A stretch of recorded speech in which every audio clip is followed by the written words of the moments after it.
Shida ninayoiona ni kinachofanyika ni kuangalia soko linataka nini na kuweka pembeni weledi ili kuangalia soko linataka nini, kwa maana ya walaji wale ambao unafikishia kile unachozungumza, haijalishi kitakuwa katika kipimo cha kiasi gani kwenye weledi. Msingi tu wale ambao unawafikishia na ulowalenga wafurahi, washangilie na pengine wapate wasaa kumkodoa mtu mwingine. Kwa hiyo nadhani kilichokuwepo sasa hivi, taratibu weledi unaanza kuwekwa pembeni na watu kuanza kuangalia zaidi ni nini kitawafanya watu wazungumze na kutembea zaidi kwenye mitandao ya kijamii pengine kuliko ile hali halisi ambayo ilitakiwa kufanyika au nini kilitakiwa kufanywa kulingana na profession. Unapokuwa msemaji au afisa habari wa taasisi, manake wewe ndio alama ya hiyo taasisi. So kauli yako ya aina yoyote, haijalishi uko sehemu gani, haijalishi umesimama wapi, moja kwa moja inaibeba taasisi ambayo wewe unaizungumzia ama unaitolea habari, kwa maana wewe ndio unakuwa image ya hiyo taasisi. Nakumbuka uliwahi kuwepo mkataba na kampuni moja ya udhamini.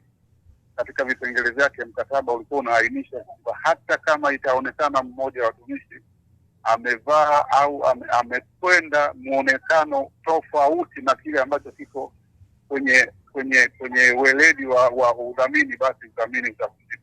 Kwa hiyo kuna namna vijana wanakuwa wanazungumza kwa mihemko bila kuangalia. Kwa mfano, unapoanza kumshambulia mtu kwa unamshambulia binafsi, lakini kumbuka wewe ni mtu ambaye umeishika taasisi, kwa hiyo inaonekana taasisi moja inaishambulia taasisi nyingine, na hilo ni jambo la hatari sana. Lakini wengi wao pia wamekuwa wakitumia akaunti zao binafsi za mitandao ya kijamii kuwataki hawa baadhi ya wadau wa soka ama baadhi ya wadau mbalimbali wa soka kwamba wamekuwa wakitumia akaunti zao binafsi tofauti na ya klabu. Unapokuwa alama ya taasisi fulani, ubinafsi ni kitu ambacho kiko mbali sana. Yaani hakuna namna yoyote watu watakuweka pembeni wewe na taasisi yako. Haijalishi umezungumza kwenye kitchen party, haijalishi umezungumza wapi. Wewe tayari una mamlaka ya kwenye taasisi husika. Kwa hiyo unaposema kwamba unatumia akaunti yako binafsi, ungekuwa nje taasisi, watu wasingefuatilia akaunti yako binafsi. Watu wangefuatilia yale yanayohusu taasisi yao na wewe wasingefuatilia, lakini wanakufuatilia kwa sababu wewe ni alama ya hiyo taasisi. Kwa hiyo hakuna namna ya kuikwepa taasisi. Haijalishi utazungumza kwenye akaunti binafsi, haijalishi utazungumza kwenye akaunti ya club, lakini mwisho wa siku wewe ndio unayebeba alama ya taasisi. Mimi nakumbuka wakati fulani niliwahi kuulizwa hili jambo, tulikwenda kwenye mashindano ya Nile Days in Uganda. Mimi nilionekana nilikuwa situmii sana akaunti yangu. Kwa nini? Kwa sababu nataka kuacha taasisi itangulie mbele, alafu mimi nije nyuma, badala ya kuitumia taasisi kunifanya mimi niwe mbele zaidi. Kwa hiyo unavyoona kwamba kwa sasa usasa unaendelea ama tunarudi nyuma kwenye eneo hilo? Tunarudi nyuma kiweledi, lakini tunaenda mbele kwenye umajinuni, kwenye mambo ambayo hayana maana kabisa, yanatutoa njia, lakini ni kwa sababu tunao wafikishia wanataka nini kulingana na zama zilizopo. Watu wanataka wacheke, wazodoane mtandaoni, lakini mwisho wa siku ule weledi sasa wa kwamba sisi tunafanya kazi taasisi ambazo zinawazunguka watu na zinabeba jamii, huo unawekwa pembeni. Tunakwenda kwenye yale mambo ambayo watu wengi wanasema sisi wa Tanzania tuna njia zetu linapokuja swala la mitandao ya kijamii. Na wakati ukiwa kwenye idara ya habari, ukiwa hasa zaidi ukiwa kwenye klabu ya Young Africans, changamoto gani ambao ulikumbana nayo kuhusiana na hili ambalo ama pressure kutoka kwa mashabiki? Changamoto, kuna tofauti kidogo ya zama zile na zama hizi. Young Africans ya sasa imebadilika, ina pesa nyingi, inasajili wachezaji wakubwa.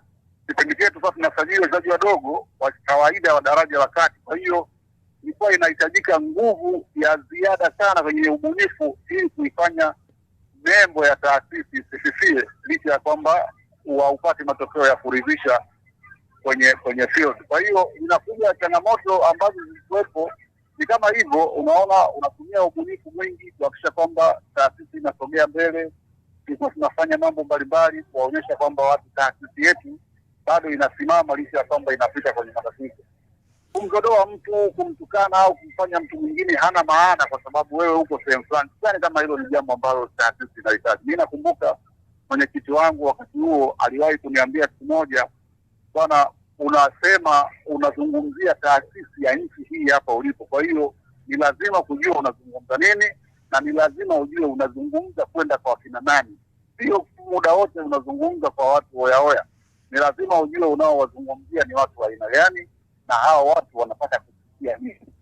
Hivyo ni vitu vya msingi sana vya kuzingatia unapokuwa msemaji au afisa habari kwenye taasisi kubwa, si za mchezo au za mpira, hata kwenye taasisi nyingine unapokuwa afisa habari. Mimi nakumbuka ninao vijana wengi ambao nilikuwa nafanya kazi kipindi hicho. Sasa hivi wako kwenye serikali, wanaendelea na majukumu yao na wanazingatia kile ambacho wanatakiwa kufanya na wanafanya kazi vizuri. Kuna kipindi umekuwa kichuana na msemaji aliyekuwa msemaji wa kipindi hicho Haji Manara kwa timu ya soka ya Simba, na maneno yamekuwa kizungumzwa kwamba Dismas Ten yeye ni mpole, lakini wewe vitendo vyako vimekuwa vikionekana kwenye mitandao. Unadhani ulikuwa unakiona kilicho mbele kuhusiana na yale ambayo yamekuwa kizungumzwa? Nashukuru Mwenyezi Mungu kwamba nilichagua njia, kwa sababu kila mtu anayo talanta na kila mtu ana uwezo wa kufikiri, kunena na kutenda. Mimi niliamini zaidi kwenye technology kwa sababu nilikuwa najua dunia inaelekea wapi. Kwa hiyo nilitengeneza taasisi yangu kwenda kwenye huu wakati ambao uko sasa hivi.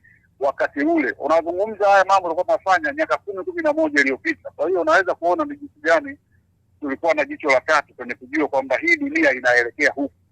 Tukaacha yale mambo ya kusubiri mike zije na kuanza kusema maneno mengi, kuzodoa na kutukana watu ambao mwisho wa siku leo hayana maana yoyote. Yalikuwa yanaleta ubaguzi, yanaondoa sana halisi ya utani wa jadi kwenye mpira wa Tanzania.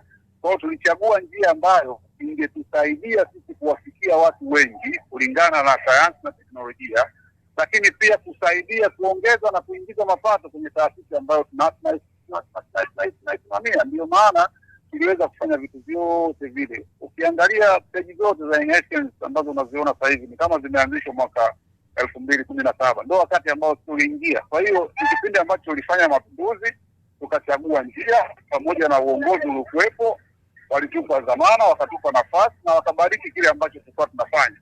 Hatukuhitaji. Mimi nakumbuka wakati naingia Young nilimwambia mmoja wa viongozi wa kamati ya utendaji, nilimwambia mimi sidhani kama naweza kuwa afisa habari wa kuzungumza maneno mengi sana yanapokuja mic. Mimi nataka kuwa afisa habari mbunifu na mwenye vitendo, kwa maana ya kwamba siku ya mwisho wa mwaka klabu inapofanya mkutano, klabu iniulize, wewe tulikupa idara fulani, je, idara yako imeingiza nini kwenye klabu? Na ndicho tulikuwa tunafanya, na ndio maana unaona tuliweza kutengeneza majarida, tuliweza kutengeneza social media ambazo zipo na vitu vingine vingi. Young Africans kwenye jarida moja tutolewa kwanza, kama mradi ule ungefanikiwa, kama kusingekuwa na changamoto, maana leo ingekuwa inaweza kuingiza zaidi ya milioni 900 mpaka bilioni 1 kupitia tu hiyo nani moja. Lakini ndio hivyo, kwenye wengi kuna mengi. Bahati mbaya jarida limeishia kutoka issue 2 na baada ya hapo haijaendelea tena. Na sasa hivi kinachosukuma zaidi ni mitandao ya kijamii, inakwenda inaingiza mapato, inaingiza wadhamini, inaingiza hivyo. Kwa hiyo imebadilisha tu kutoka kwenye kile ambacho tulikuwa tunakifanya sasa, na watu tena wanarudi kule ambako pengine hapakuwa na maana yoyote. Mwandike. Okay. Na kuna baadhi kwenye engo nyingine, kuna baadhi ya wachambuzi wa soka kana kwamba kuna mtifuano na mvurugano na umeingizwa hapa kwamba kuna kauli zinatokana ama wanazitoa kwa baadhi ya viongozi ama wadau mbalimbali wa soka ikiwemo wasemaji. Hii pia kwenye engo hii kwa hawa wachambuzi wa soka, unaweza kaelezea vipi hawa ambao huenda wanataka baadhi ya viongozi ambao wanahusika kama wasimamia soka? Bahati mbaya sana iliyopo sasa hivi kwenye football industry ya Tanzania, wachambuzi wamepewa nyama kubwa sana ya kuonekana kwamba wao ndio wanafahamu, wao ndio wana uwezo, wao ndio wanajua kila kitu kuhusu mpira, na kile wanachokizungumza wao ndio uhalisia. Yaani ndio maana halisi ya football. Lakini wakati mwingine wao ni binadamu, wanakuwa na mihemko. Kuna wengine wanakuwa wanatumika na watu, na wengine hawajui hata maana ya nini wanafanya. Si watukane wala sema hivi kwa ubaya, yanatokea kwa sababu mwisho wa siku unapokuwa mchambuzi umepewa nafasi ya kuzungumza. Kwa hiyo ni vyema kujua unazungumza nini.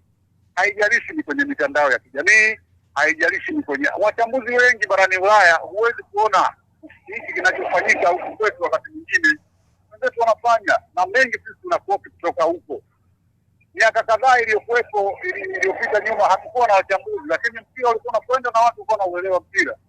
Si kana kwamba mtu ambaye sio mchambuzi hajui mpira. Hapana. Kwa hiyo unapokuwa mchambuzi ni lazima ujue unazungumza nini, wakati gani na unazungumza na nani. Kama una issue zako binafsi na mtu, mwambie au tafuta namna ya kuzungumza nje na redio, gazeti au ya kijamii. Narudi pale pale Mandike nakwambia, unapozungumza kama mchambuzi kumshambulia mtu mwingine nje ya uchambuzi, maana yake wewe umezungumza kwa niaba ya taasisi yako, unahesabika wewe na taasisi imekutuma kushambulia taasisi nyingine. Sasa hilo ni jambo baya sana kwenye mahusiano ya kazi na kibiashara.